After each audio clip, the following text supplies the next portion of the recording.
स्वागत करती हूँ। पिछली क्लास में हमने बायोलॉजी की क्लास में हमने पढ़ा था कि डाइकोट पौधों में भ्रूण का विकास कैसे होता है।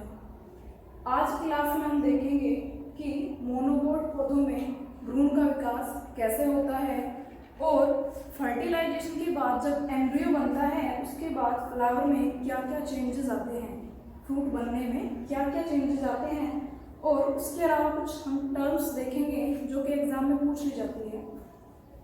अभी हम पढ़ेंगे एक बीजपत्री पौधों में भ्रूण का विकास। एक बीजपत्री यानी कि मोनोकोट पौधों में, मोनोकोट प्लांट्स की बात कर रही हूँ।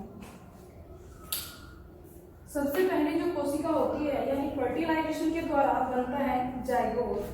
जाइगोट में होता है माइटोसिस डिवीजन। जैसा कि डाइकोट प्लांट्स में देखा था हमने, सेम वही सिचुएशन है, बिल्कुल वही कंडीशन है। मोनोकोट में भी ऐसे ही होगा, माइटोसिस डिवीजन होगा और दो सेल बनेगी, एक बेसल सेल और एक टर्मिनल सेल।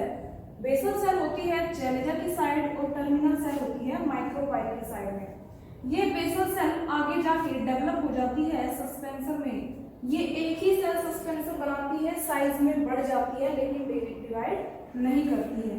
जो टर्मिनल सेल है वो डिवाइड करती है और ट्रांसवर्स डिवीजन के द्वारा दो सेल बना लेती है। अब यहाँ पे ये स्टेज जो है ये है थ्री सेल्ड स्टेज।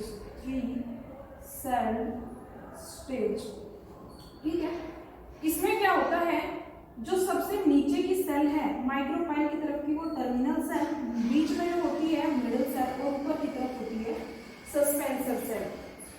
ये क्या करते हैं, आगे जाके टर्मिनल सेल बनाती है कोटिलेडन्स और वो कोटिलेडन्स कहलाता है स्पूटेलम। मोनोकोट प्लांट्स में टर्मिनल सेल्स कोटिलेडन्स बनाएंगी, एक कोटिलेडन्स बनाएंगी और वही क्या कहलाएगा, स्पूटेलम कहलाएगा। इससे आगे बहुत सारे लॉन्गिट्यूडिनल डिवीजन होंगे, टर्मिनल लॉन्गिट्यूडिनल और ट्रांसवर्स डिवीजन होंगे। तो यहाँ पे इससे अगली जो स्टेज आएगी वहाँ पे एक ग्लोब्यूलर स्ट्रक्चर्स हमें दिखाई देगी। जब बहुत सारे डिवीजन होंगे तो इस तरह की स्ट्रक्चर्स हमें दिखाई देती है।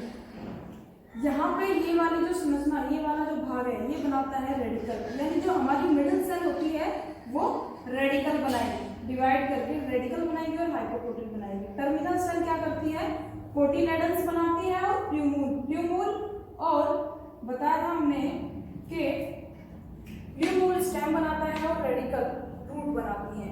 इससे अगली स्टेज में हम देखते हैं, अगली में नहीं, इसके आगे जब भ्रूण पूरे तरीके से सीड तैयार हो जाता है तो कैसा दिखाई देता है। ये एक मोनोकोट सीड का डायग्राम है, एम्ब्रियो का डायग्राम है। इसमें देखिए क्या होता है, जो कोटिलेडन्स बनता है वो क्या कहलाता है, स्पूटेलम कहलाता है। ये जो रेडिकल है ये होता है नीचे की तरफ, क्योंकि माइक्रोपाइलर नीचे की तरफ होता है। रेडिकल, ये वाला भाग रेडिकल कहलाता है। रेडिकल के ऊपर होती है रूट कैप। ये एपिब्लास्ट है, जो डाइकोट पौधों में दो कोटिलेडन्स बनते हैं उनमें से यहाँ पे एक विकसित नहीं होता जिसको हम कहते हैं एपिब्लास्ट। ये होता है सूटेपिक्स। सूटेपिक्स वो भाग है जहाँ से तना विकसित होता है, यानी तने की वृद्धि वाला भाग है जिसको कहते हैं सूटेपिक्स। सूटेपिक्स के ऊपर जो संरचना पाई जाती है उसको बोलते हैं कोलियोटाइड। तो ये एक मोनोकोट भ्रूण की, विकसित भ्रूण की संरचना है। चलिए अब देखते हैं कि मोनोकोट या डाइकोट दोनों ही प्लांट में जब फ्रूट डेवलप होता है तो उसमें क्या चेंजेस होते हैं।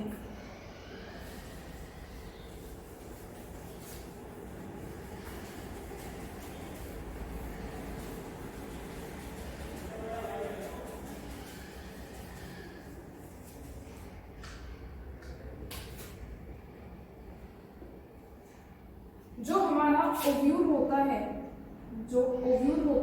वो किस में बदल जाता है, वो सीड में बदल जाता है, यानी वो बीज बना देता है। और जो ओवेरी होती है वो बन जाती है क्या, फ्रूट। जो इंटेगुमेंट्स होते हैं, हमने देखा था कि ओव्यूल में दो इंटरफेरेंस थे, एक था आउटर और एक था इनर, यानी कि बाह्य अध्यावरण और अंतः अध्यावरण। जो आउटर होता है वो कहलाता है सीड कोट, वो बनाता है सीड कोट, और इनर जो होता है वो बनाता है टैगमेन। जो हमारे पेटल्स होते हैं,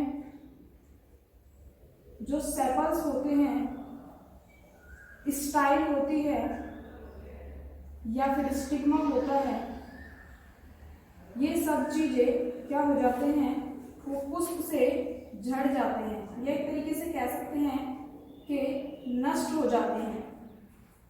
जो न्यूक्लियस होता है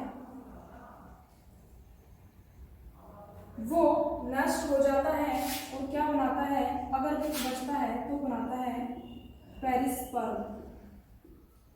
न्यूक्लियस पेरिस्पर्म बनाता है, और जो ओवेरी की भित्ति होती है यानी ओवेरी वॉल होती है वो बनाती है पेरिकार्प, पेरिकार्प बनाती है। तो इस तरीके से फूल में जब फर्टिलाइजेशन होता है पुष्प में, और फर्टिलाइजेशन के बाद जो सीड डेवलप होता है या फ्रूट डेवलप होता है उसमें कुछ इस तरह से चेंजेस होते हैं।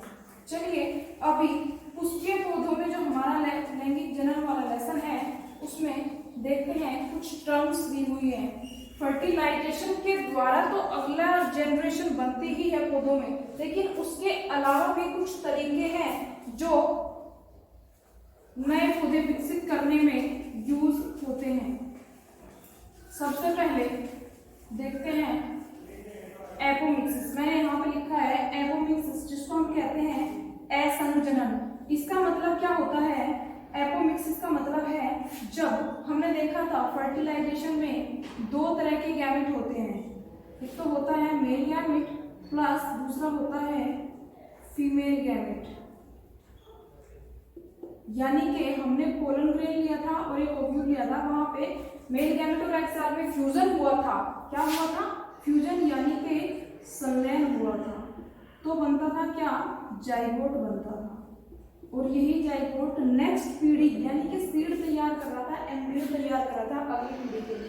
लेकिन एपोमिक्सिस में क्या होता है, ये जो फ्यूजन हो रहा है वो नहीं होगा, वो नहीं होता, बिना इसके ही क्या हो जाता है किसी भी सेल से। अब वो सेल न्यूक्लियस की भी हो सकती है या एग सेल भी हो सकती है, क्योंकि एग सेल क्या कर रही थी, मेल गैमेट के साथ में फ्यूजन कर रही थी, लेकिन वो बिना फ्यूजन के क्या कर सकती है, एम्ब्रियो में विकसित हो जाए तो, या न्यूक्लियस की कोई भी सेल एम्ब्रियो में विकसित हो जाए। इसके अलावा कोई सिनर्जिड्स या एंटीपोडल सेल जो भी एम्ब्रियो सैक के अंदर मिल रही थी, उनमें से कोई भी सेल अगर डेवलप होके एम्ब्रियो बना ले तो उसको हम क्या बोलते हैं, एपोमिक्सिस बोलते हैं। ठीक है, नेक्स्ट टर्म देखते हैं। एपोमिक्सिस में ही कुछ छोटी छोटी टर्म्स आती है, जैसे कि पहली एपोगेमी। एपो का मतलब होता है, देखिए एपोगेमी यानी कि यहाँ पे क्या नहीं बनेंगे, गैमेट्स नहीं बनेंगे।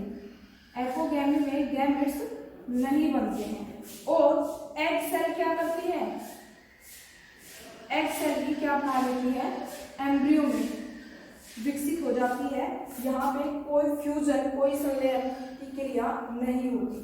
लिखा है एग सेल, सॉरी गलत होगा, सॉरी, एग सेल को छोड़कर, यानी एग सेल को छोड़ दिया हमने। अगर एम्ब्रियो सैक देखे तो इस तरह की स्ट्रक्चर थी कुछ, ये 3 एंटीपोडल सेल, ये 2 सिनर्जिड्स और ये एग सेल थी, और ये 2 पोलर न्यूक्लियाई थे। इस सेल को छोड़कर जो भी इनमें से सिनर्जिड्स हो सकती है या एंटीपोडल्स हो सकती है, किससे, एंटीपोडल से या सिनर्जिड्स से, सिनर्जिड्स से क्या विकसित हो सकता है, एम्ब्रियो विकसित हो सकता है, तो उसको हम बोलते हैं एपोगेमी। नेक्स्ट आता है एपोस्पोरी। एपोस्पोरी का मतलब है इसके बाहर, ये वाली जो संरचना थी एम्ब्रियो सेल के बाहर की, ये कहलाती थी न्यूक्लियस, यहाँ पे बहुत सारी सेल होती है इस तरीके से, यानी मल्टी सेलुलर स्ट्रक्चर टिश्यू होता है न्यूक्लियस। न्यूक्लियस की कोशिकाएं होती हैं फ्लूएड यानी कि डिप्लॉयड होती हैं। तो अगर न्यूक्लियस की सेल से भी क्या बन रहा है, एम्ब्रियो बन रहा है, तो उसको हम बोलते हैं एपोस्पोरी। तो हमने देखा कि एपोमिक्सिस क्या होता है, यानी बिना गैमेट फ्यूजन किए। अब वो किसी से भी हो सकता है, एग सेल से भी हो सकता है, सिलेंडर से भी हो सकता है, एंटीपोडल सेल से भी हो सकता है। अगर वो हो रहा है इन दोनों तरह सिलेंडर और एंटीपोडल से, तो उसको हम बोलते हैं एपोगेमी। अगर वो हो रहा है न्यूक्लियस की सेल से, तो उसको हम बोल सकते हैं क्या, एपोस्पोरी। एक और टर्म आती है पोली एम्ब्रियोनी, पोली एम्ब्रियोनी,